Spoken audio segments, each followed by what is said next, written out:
22 weeks. Um, I'm no surprise I am behind on recording these, but I have been down and out sick for the past 2 weeks. I know I've said that I've been fighting something off in previous videos, and it finally came to a head in the past couple weeks. So 22 weeks. We had our annual family ski trip. We used to do that all the time before we moved out here to Colorado. And everybody goes up to Copper Mountain. And the last 2 seasons, I have not been able to go because I've been pregnant. Last season was with Malakai, this season with Eden. So my dad, my nephew, and I hung out at this really nice Airbnb that we stayed at. And we both just like did not sleep well that night that we got there. And so we spent that whole Saturday just tired, lounging. And that mountain air just kicks your butt in pregnancy. It's like, you're so tired. So we didn't really do much, but that was okay. And I just came back and I spent that whole week just not feeling well. This season of sickness, a lot of stuff has been going around, and a lot of different cases of like strep and influenza have been higher than they have been in a long time, like 15 years or something. So I think between, like I've said in the past, like grief and pregnancy have just taken a hit to my immunity. So I really just laid low that whole week, and I took care of myself and rested. We turned over to April, which is Malakai's birth month, so that was a really intense feeling. And I think it just added to my exhaustion and fatigue and like lack of being able to handle any sickness that's been thrown my way. The weather has been beautiful. It snowed. And it felt strangely reminiscent of Malakai's birthday because the last snowfall of the season of 2020, like I guess 2024, going into summer of 2024, was on Malakai's birthday. And to be in April and it's snowing, it just felt so heavy and disorienting, and grief just can manifest so viscerally, especially when you are hitting such a big milestone like a birthday and a heaven day. And so I just was really, really struggling with that. And I think just coming into April just felt like such a big moment. And I was just trying to take it as much as I could, and everything like that. And I've been planning Malakai's birthday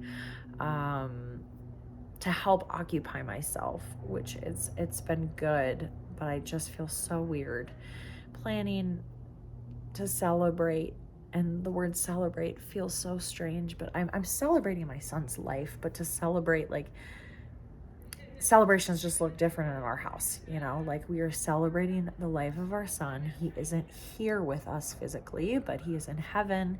He has eternal life in heaven. So we are celebrating his life here on earth and his eternal life in heaven. And it just feels so heavy, and it feels so filled with grief and sadness and longing and disappointment, if we're being honest, but also love, just such deep love and traditions and rituals. So that's been, occupying a lot of my headspace, is just trying to prepare for Malakai's birthday and his birth month, and just being on that ski trip. We were there on the same weekend last year, and I was 38 weeks pregnant with Malakai. It was Easter weekend that weekend, and when we were up there in the mountains this past, end of March going into April weekend, it just felt so strange. Like I was in deja vu, but I wasn't as pregnant, and this is obviously not Malakai, this is Eden. And I was just so sad. I was so sad the whole time we were up there. And Paul and I were just trying to comfort each other and trying to honor the feelings that we were having while also being so grateful for Eden. And yes, I felt so many kicks from her lately. I'm starting to really feel and understand like her wake patterns and her sleeping, and it's helped a lot with my anxiety. I have a anterior placenta, so it's in the front, which I had with Malakai, so that's all I know and I'm used to. But you know, when she was smaller, you know, early on in my like teen weeks, I would feel her a little bit and then I wouldn't feel her at all. And she still had so much room to turn around in there that she would kick into my belly, or like to the back of me, to the inside of me, away from my belly actually. And I wouldn't feel her. And I'm like, well, I know she's in there. I know she's probably fine, but I can't feel her. And so it made me really, really anxious. And I was just still getting to know her kicks, and she still had a lot of room to move. And now that she's growing and growing and growing, size of a red grapefruit for week 22. No, that's a lie. The size of a pomegranate for week 22. She's grown quite a bit, and I'm feeling her kicking so much more with just more strength because she's bigger, and that's just been, it's been so helpful. So 22 weeks was good, just trying to rest and honor myself and my journey and nourish this little baby girl inside me as much as I can, give myself rest so I can give her rest, and most importantly, just mentally, you know, tap in where I need to. I'm so thankful for therapy. I go once a week. Up until about 6 months ago, I was going twice a week, and it was something that I think just really saved me early on in grief, and has really shaped the trajectory of my grief and my motherhood and loss. And I have a great relationship with my therapist. She is absolutely fantastic. I could not say like enough about how amazing she is, and how divinely aligned I think our relationship has been.